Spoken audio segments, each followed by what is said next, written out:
स्वागत है आपका हमारे शो में। आज हम करने जा रहे हैं रैपिड फायर हम करने जा रहे हैं हमारे व्यूअर्स के क्वेश्चंस का। तो आर यू रेडी? यस, मैं तो ऑलवेज रेडी हूँ। वेल, हमारे दर्शकों को बता दें, प्रदीप जी हमारे आज के मार्केट एक्सपर्ट हैं, जो कि फाउंडर और सीईओ हैं पीएचडी कैपिटल के, और अपना वक्त निकाल के आपके सवालों का जवाब देने आए हैं। तो प्रदीप जी, शुरू किया जाए। हमारा पहला सवाल है प्रेम उराड़े जी का। कह रहे हैं कि एसबीआई बैंक में करंट लेवल पर एवरेज कर सकते हैं क्या? देखिए, आई थिंक आज का क्लोजिंग था ऑलमोस्ट 810 812 समथिंग कुछ प्राइस में। सो मुझे लगता है कि एसबीआई अगर आपको लेना है, आप एक बार वेट करके जाइए। 780 से लेके 770 कभी भी आता है, तो उस केस में एसबीआई आप बाय करके जाइए। पीएसयू में नंबर वन कंपनी आप देखेंगे, ऑलमोस्ट 80,000 करोड़ के आसपास तो उनका नीट पैट है।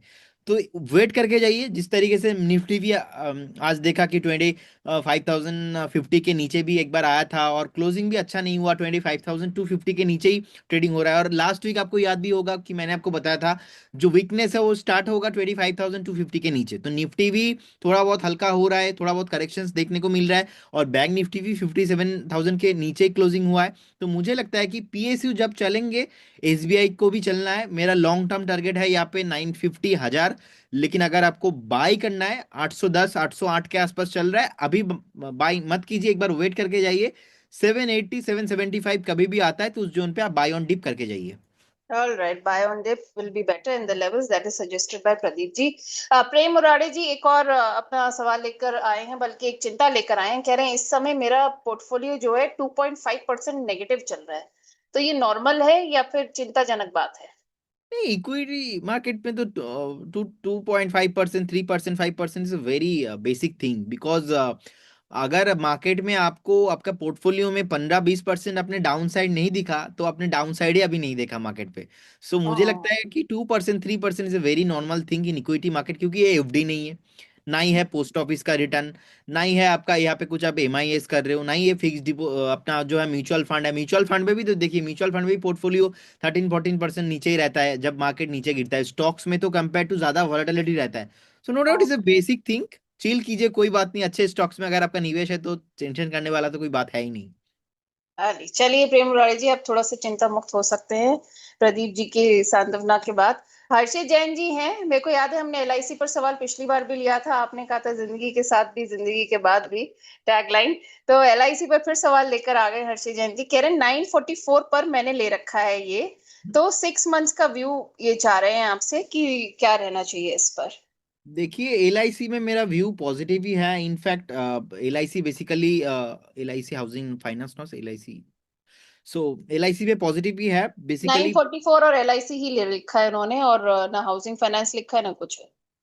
यस। सो 916 के आसपास अभी आज आज का क्लोजिंग रहा है। इस बीच एक टॉप बनाया था ऑलमोस्ट 955 960 के आसपास। तो मुझे लगता है कि एक बार आप वेट करके जाइए। अगर आपको लेना है तो एक बार 880 870 कमिंग सून, उस जोन पे आप एक बार बाय ऑन डिप करके जाइए। अच्छा कंपनी है, प्रॉफिटेबल है, और अच्छा रिटर्न भी जनरेट करके दिया है इन्वेस्टर्स को। तो एक बार वेट करने का सलाह होगा इसमें। ऑल राइट, अभी वेट कर सकते हैं। स्वरूप नंदी जी है सिलीगुड़ी से। कह रहे नमस्कार सर आपको मेरा, और मेरे पास WENDT वेंड इंडिया के शेयर्स हैं 8409 के रेट पर। जी मैम, कौन सा स्टॉक बताया? WENDT, एक बार और आया था ये वेंट, आपको याद हो? यस। तो आई थिंक आप 11,200 के ऊपर आज का क्लोजिंग रहा होगा, 11,200, 11,205। 8409 की इनकी बाइंग है। हाँ, तो अच्छा है, बाइंग बहुत बढ़िया है। एक बार बने रहिए विथ स्टॉप लॉस ऑफ 10,500, 10,400, 10,400 अच्छा। से लेके 10,500, इस बीच आप एक बार स्टॉप लॉस मेंटेन कीजिए। नेक्स्ट जो रेसिस्टेंस होगा वो 13,000 के आसपास। तो 13,000 के टारगेट के लिए आप एक बार बने रहने का सलाह होगा इसमें। प्रॉफिटेबल कंपनी है, लेकिन ज्यादा इसका क्या है, लिक्विडिटी नहीं है, तो इसीलिए थोड़ा बहुत ज्यादा अप डाउन करता है। तो मेक श्योर आपका पोर्टफोलियो में ज्यादा जो है पोजीशन साइजिंग नहीं होना चाहिए। ओके, तो आप इसको उसी हिसाब से मूव करिएगा। महेंद्र शुक्ला जी आ गए हैं। कह रहे हैं राम राम नेहा मैम और प्रदीप सर, मेरे पास सेंट्रल बैंक के शेयर्स हैं। मेरा जो बाइंग प्राइस है वो है 38.20 का। क्या करना चाहिए? देखिए, सेंट्रल बैंक पे आप एक बार वेट करके जाइए। फ्रेश रिकमेंडेशन नहीं रहेगा इसमें, और मुझे लगता है कि 33.50 का एक स्टॉप लॉस मेंटेन करना चाहिए। और सेंट्रल बैंक जैसे बैंक एंड अदर्स जो भी पीएसयू बैंक अभी नहीं चलता है। ये पीएसयू का थीम ही यही है, 6 महीने में 8 महीने में एक बार चलेंगे, 15 दिन, एक महीना, और हाँ। लगातार चलेंगे। इस बीच हमने देखा था थोड़ा बहुत पीएसयू में रैली आया, लेकिन वो रैली के साथ थोड़ा बहुत हमने देखा, उसके बाद सेलिंग प्रेशर भी बनते हुए दिखे। तो इमीडिएट लेवल पे तो नहीं चलने वाला। 33.50 स्टॉप लॉस मेंटेन कीजिए, बने रहिए। 44 45 कमिंग सुन है। ओके, 44 45 कमिंग सून है। नीरज गर्ग जी कह रहे हैं, सर मुझे एंट्री प्राइस बताइए पारस डिफेंस का। देखिए पारस तो इस बीच स्प्लिट हुआ था, उसके बाद एडजस्टेड प्राइस अभी हम्म। ऑलमोस्ट 793 के आसपास चल रहा है।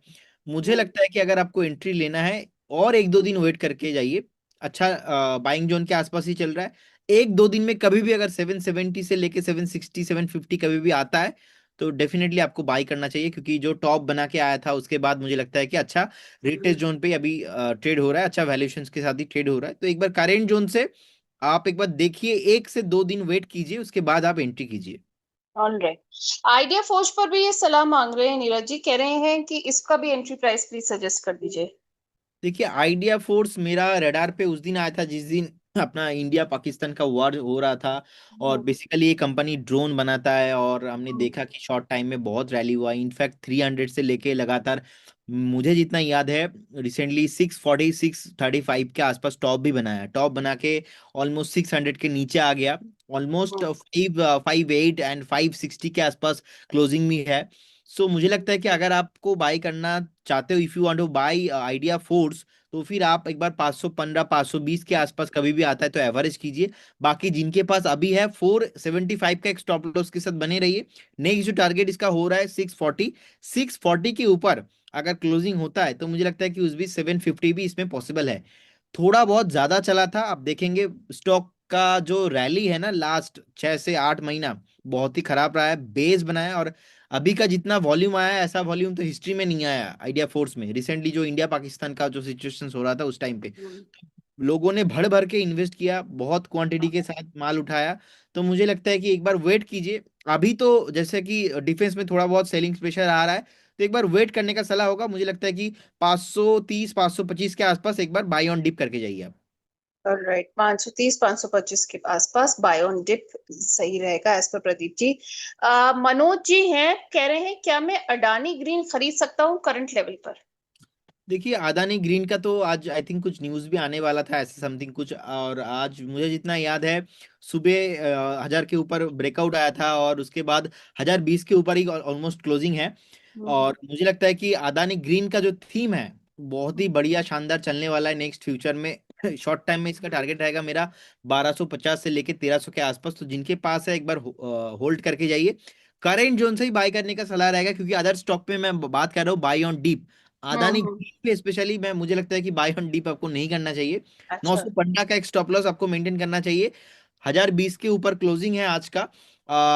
मुझे लगता है कि आप 1020 के ऊपर जो जितने प्राइस अभी क्लोजिंग हुआ है इसी प्राइस से आप एक बार बाय करके जा सकते हो। 1250 और 1300 कमिंग सून है, नेक्स्ट 6 से 8 महीने का व्यू रहेगा। ऑलराइट, 6 से 8 महीने का व्यू है ये।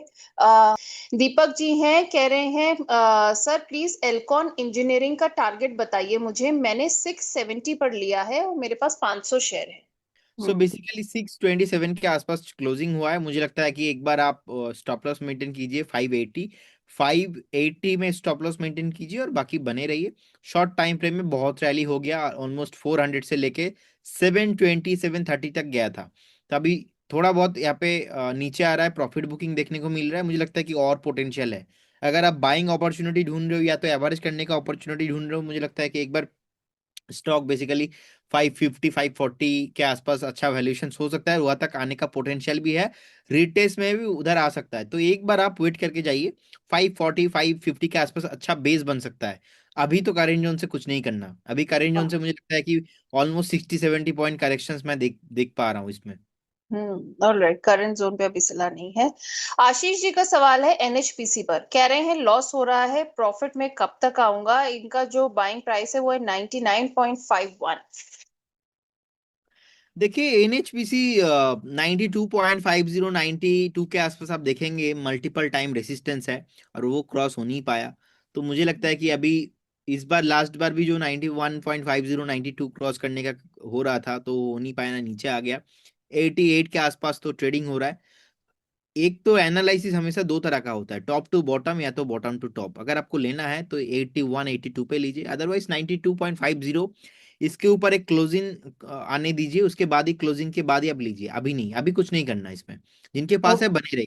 अगर स्टॉप लॉस भी मेंटेन करना है इसमें तो 78 रहेगा स्टॉप लॉस। बाकी फ्रेश ब्रेकआउट 92.50 इसके ऊपर ही होने वाला है।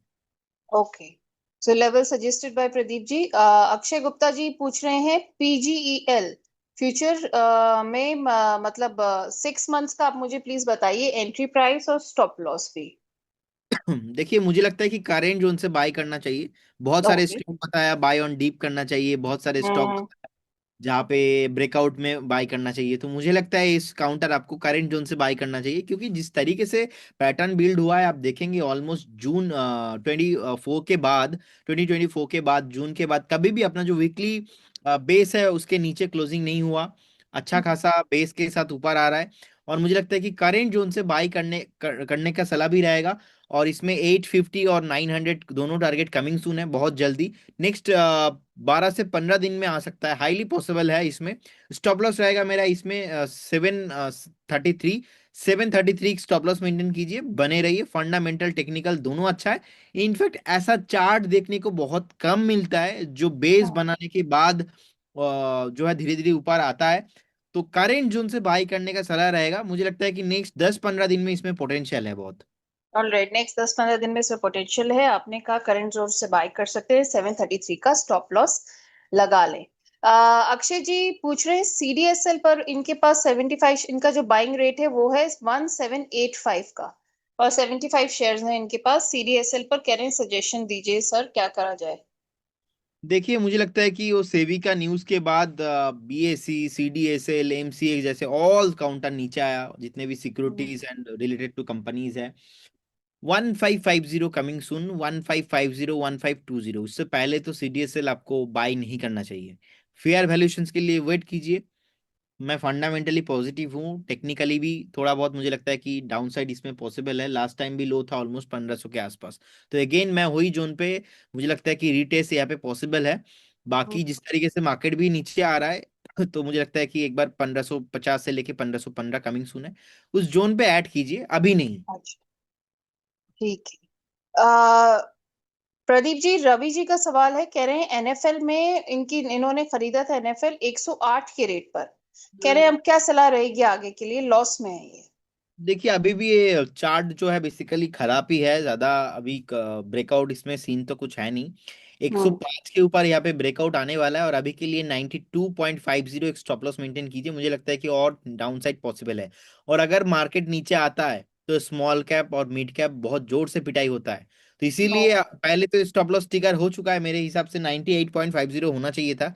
अभी 96 के आसपास चल रहा है, तो चाहो तो एक बार एग्जिट करके जा सकते हो। बाकी अभी तो इसमें कुछ ज्यादा ब्रेकआउट होने का चांसेस ऐसा तो प्राइस एक्शन पे नहीं है। ओके, ज्यादा ब्रेकआउट होने के चांसेस अभी नियर बाय नहीं है। मनोज तोमर जी हैं, इन्होंने बीएससी ले रखा है @2478। उस पे आपका सजेशन मांग रहे हैं। देखिए 2478 पे अगर आपने लिया है तो बहुत ही अच्छा बाइंग है आपका। और मुझे लगता है कि रिसेंटली बीएसई थोड़ा बहुत नीचे भी आया था। इसी जोन पे आपको एक बार एवरेज करने का सलाह रहेगा। बाकी अगर आप नेक्स्ट कभी भी ऐड करने के बारे में सोच रहे हो बीएसई जैसे स्टॉक्स को, मुझे लगता है कि 2100 से लेके 2250 इस बीच कभी भी आता है तो सेकंड आपका प्लान बी रखिए। उस केस में अगर नीचे आता है तो आप एक बार एवरेज कीजिए। बाकी आपका जो बाइंग है अभी के लिए बहुत अच्छा है। स्टॉप लॉस आपको अभी तो नहीं रखना है बीएसई स्टॉक्स में। 2050 मेरा स्टॉप लॉस भी रहेगा। अगर 2050 2050 बहुत थोड़ा लंबा हो रहा है क्योंकि बहुत वॉलेटाइल है बीएसई। और बीएसई जैसे स्टॉक्स आपके पोर्टफोलियो में तो डेफिनेटली होना चाहिए। मल्टीबैगर स्टॉक्स है, लोगों को बहुत पैसा बना के दिया है। इनफैक्ट इसी महीना 9 जुलाई को बीएसई का 150 ईयर्स कंप्लीट हुआ। और मुझे लगता है कि अभी एनएसई भी लिस्टिंग नहीं हुआ है। सो आप ना उस कंपटीशन को बेसिकली कंपेयर नहीं कर सकते, क्योंकि अभी एनएसई लिस्टिंग नहीं है। जब एनएसई लिस्टिंग हो जाएंगे ना तब आप थोड़ा बहुत कैलकुलेशन करके जा सकते हो कि नहीं बीएसई और एनएसई दोनों प्राइस कितना है, कितना चल सकता है। तो अभी तो मोनोपोली चल रहा है इनका, तो डेफिनेटली आपका पोर्टफोलियो में होना चाहिए। वेट कीजिए, ओके। बहुत जल्दी ऑल टाइम हाई भी पॉसिबल है इसमें। वैसे मैंने आपकी वाली पोस्ट देखी थी बीएससी वाली। हाँ और वो, सिर्फ बीएससी को ही नहीं, आपने अपनी फर्म के बारे में भी लिखा था। हाँ 9 जुलाई को भी 2020, आज से 5 साल पहले मेरा जो जी। कंपनी है पीएचडी कैपिटल मैंने स्टार्ट किया था, और मेरा एंटरप्रेन्योरशिप का जर्नी स्टार्ट किया उससे पहले मैंने स्टार्ट किया था ऑलमोस्ट 2012-2013 के आसपास। और कंपनी मैंने फॉर्मेशन किया था 2020 में, तो पाँच ओके। साल कंप्लीट हो गया। और एग्जैक्टली 9 जुलाई जो बीएससी का एस्टैब्लिश डेट है, उसी डेट को मैंने भी 2020 में मेरा कंपनी बनाया है। अरे भाई मुबारक हो आपको, बहुत ही आई थिंक अच्छी डेट है ये, बीएससी के लिए भी और आपके लिए भी। हाँ। चलिए अब हमजा जी आ गए हैं एक और सवाल लेकर, कह रहे हैं श्रीजी डीएलएम लिमिटेड में क्या मैं अभी एंट्री ले सकता हूँ? और प्लीज मुझे गाइड कीजिए क्या करना चाहिए। क्या stock? Shreeji, SRIG DLM limited, बहुत ही डिफरेंट सा नेम है। ओके, सो बेसिकली 289 के आसपास चल रहा है, बहुत मेहनत हाँ। करके चार्ट ओपन किया हूं अभी।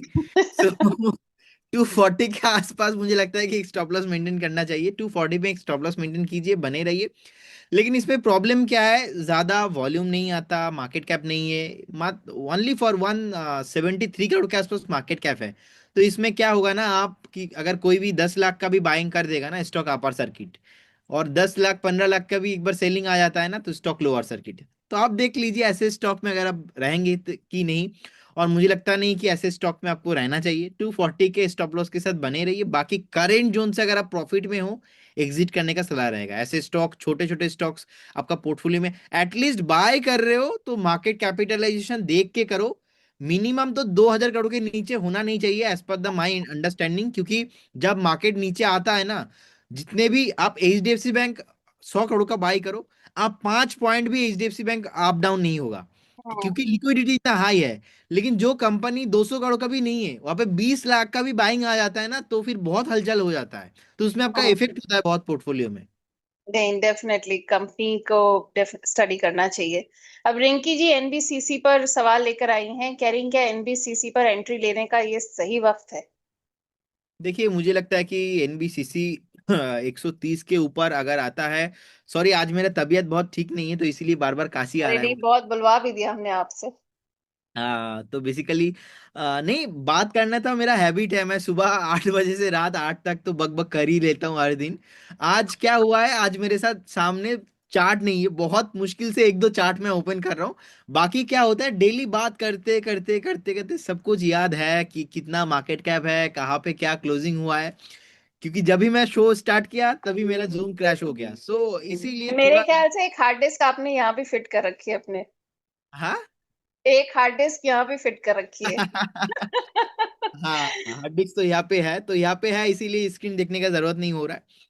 सो देखिए 130 के आसपास आप देखेंगे एनबीसीसी को, 130 के आसपास क्रॉस नहीं हुआ था। और इनफैक्ट 120, मुझे जितना याद है, आप देखेंगे चार्ट में जाके क्रॉस वेरीफाई, 128 129 एक टॉप बनाया था रिसेंटली, तो उसके ऊपर अच्छा। क्लोजिंग हो नहीं पाया। और लास्ट में ऑलमोस्ट 110 112 के आसपास सपोर्ट लेने की कोशिश अभी हो रहा है, तो 104 में एक स्टॉप लॉस मेंटेन कीजिए, 104 105 के आसपास एक सपोर्ट जोन है। लेकिन यहाँ पे भी फिर भी वो कंसल्टेशन ही चलने वाला है। 130 के ऊपर यहाँ पे ब्रेकआउट आने वाला है, तो मेरे ख्याल से 130 के ऊपर ही यहाँ पे आप एंट्री कीजिए तो अच्छा है। All right. प्रदीप जी, आपने इतने सारे सवालों को रैपिड फायर बढ़िया बढ़िया जवाब दिया, और आपने मुझे लास्ट में बताया कि आपकी तबीयत ठीक नहीं है, तो अब मैं आपसे और सवाल नहीं लूंगी। ठीक है, आप हमारे शो पर आए इसका बहुत थैंक यू। और कोई disclaimer? Thank you so much ma'am. And देखिए stock market and securities market subject to market risk, कोई भी स्टॉक्स में अगर आप निवेश कर रहे हो तो कृपया करके आपका जो फाइनेंशियल एडवाइजर है उनसे सलाह लेके कीजिए। एंड जो भी स्टॉक्स में ड्यूरिंग द सेशन हमने बात किया है, कोई भी स्टॉक में मेरा कोई पर्सनल होल्डिंग नहीं रहता, no conflict of interest from my side and my firm side. So कोई भी स्टॉक मार्केट पे 100% प्रॉमिस गारंटी नहीं होता, पास्ट परफॉर्मेंस कभी भी फ्यूचर में रिफ्लेक्ट नहीं होता। तो आप एक बार खुद से स्टडी कीजिए, निवेश कीजिए। बहुत सारे स्टॉक डिस्कशन हुआ है हमारे प्रोडक्ट मॉडल पोर्टफोलियो में, हो सकता है, हो सकता है कि हमने हमारे जो क्लाइंट है उनको भी दिया है, तो उनके पोर्टफोलियो में हो सकता है, हमारे पोर्टफोलियो में नहीं है। बहुत बहुत धन्यवाद, thank you so much ma'am. Thank you Pradeep ji for guiding our viewers, and thank you to all our viewers. आज का शो आपको कैसा लगा हमें कमेंट बॉक्स में जरूर बताइएगा। नमस्कार।